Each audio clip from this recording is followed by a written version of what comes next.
Hello, you're listening to a very special interview episode of Popcorn Podcast with Leigh and Tim, where we sit down with the star of Breaking, John Boyega.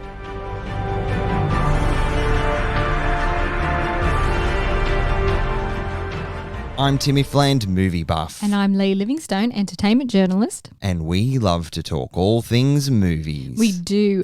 And Breaking is based on the true story of Marine veteran Brian Brown-Easley, who, after being repeatedly denied support from Veterans Affairs, takes a bank with several employees hostage out of sheer financial and mental desperation, leading to a tense confrontation with the police. Breaking is directed by Abi Damaris Corbin, marking her directorial feature debut, which is very exciting, from a screenplay by Abi Damaris Corbin and esteemed playwright Kwame Kwei-Armah. Breaking stars John Boyega, Michael K. Williams in his final performance, sadly, Nicole Beharie, Salinas Leiva, Connie Britton, Olivia Washington, and London Covington. Now, we have a special treat for you, friends. Popcorn Podcast is thrilled to welcome actor John Boyega for a conversation about his powerful performance as Brian in Breaking. Yes, and many will recognise Boyega from his iconic roles in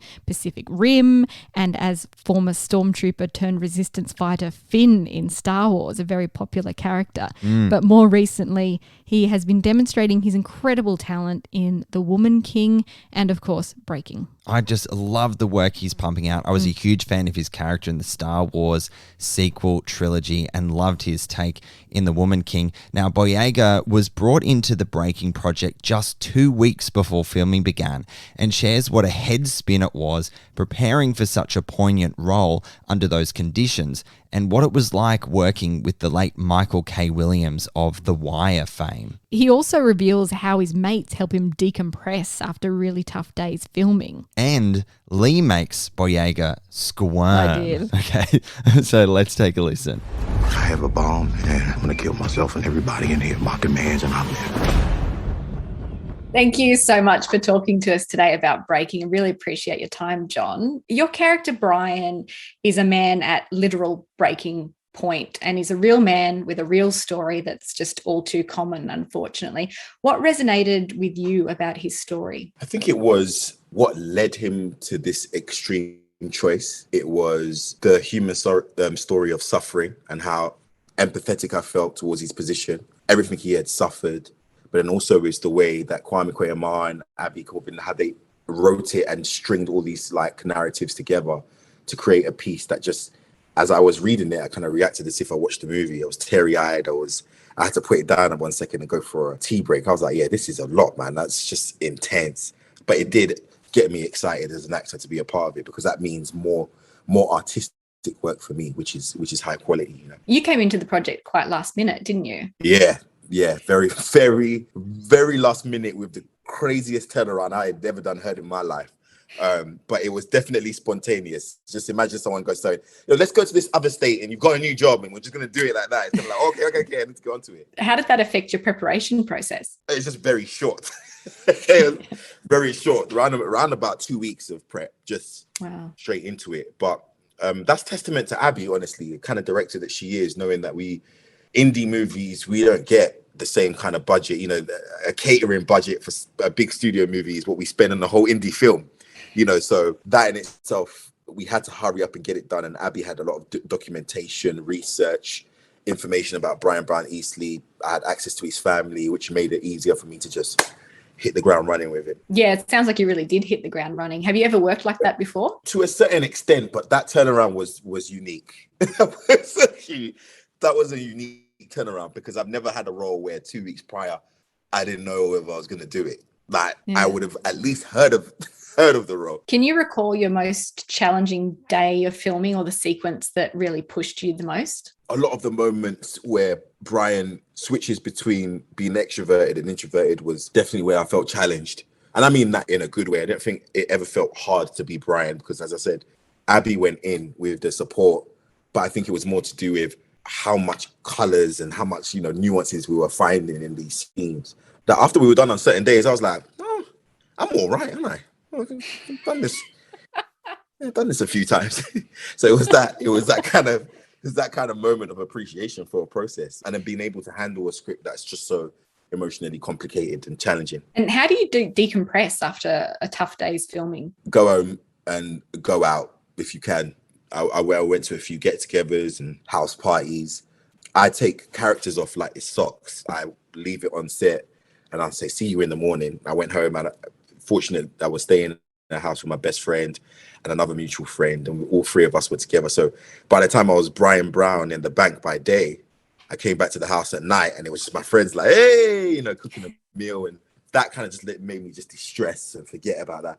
And then go back to Brian in the morning. Just shake it off. Just shake it off, yeah. This was sadly Michael Kenneth Williams' last film role, and you both have this wonderful two-hander throughout the film. What can you tell us about working with such an incredible talent? First of all, talent-wise, a huge loss because of his unique talent, but also his approach as a human to work. And I said it in my last interview where I felt like I took full advantage of the emotion of that moment, as if I knew something was going to happen in that sense. Like there was a happiness, there was a joy about him being there. And in retrospect, in thinking about, in light of what tragically happened, I'm glad that I got those moments with him to tell him like, yo, I loved you in this. I loved what you done in this. I'm glad that we had that. And I'm glad that I requested him and he accepted to come on to Breaking, because, you know, hey, we made this film for the price of a Happy Meal.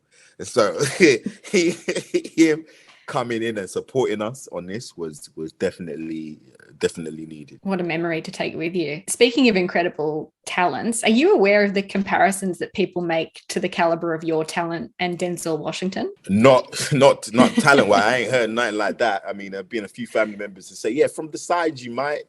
How does it make you feel to hear that? I really don't know. That's crazy. What? British people are like Australians. We don't like compliments, do we?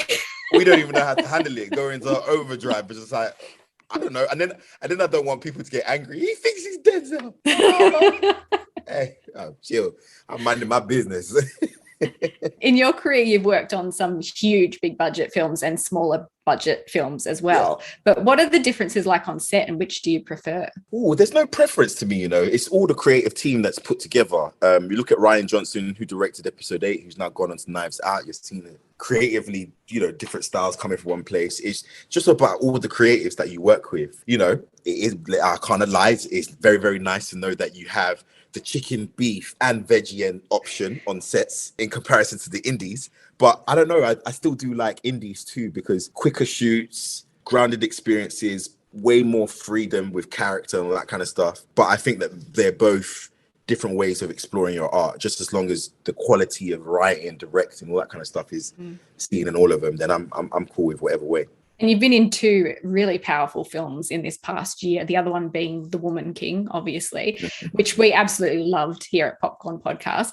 How does The Woman King's lack of recognition this award season make you feel? I don't know, because I've never really been tied to the awards like that, especially even the Golden Globe that I won. I didn't get to go because it was during the pandemic and all that kind of stuff. So I've never been tied to it. I read what our director was saying. I support her 100%. I support her fully on that, especially for those who find recognition from these kind of institutions to be very important. I hear what she's saying in terms of not getting recognized. But for me, it was more about you lot seeing it, the audience, you know, because there ain't nothing worse than releasing something.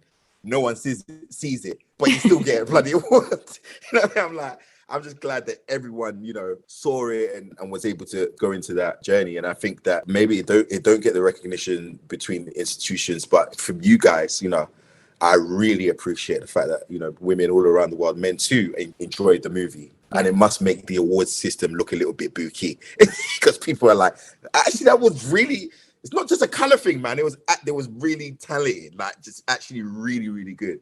And so that's for them to sort out. We see it. 100%. Couldn't have said it better myself. Thank you so much for your time today, John. I'm honoured to talk to you. It was wonderful.